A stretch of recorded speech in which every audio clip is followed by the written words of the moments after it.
Everyone, I have an announcement.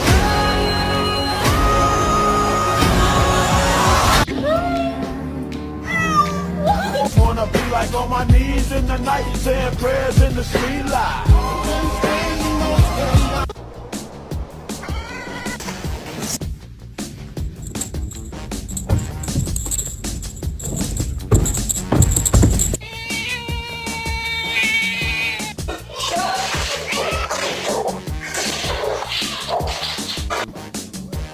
Dress with the socks.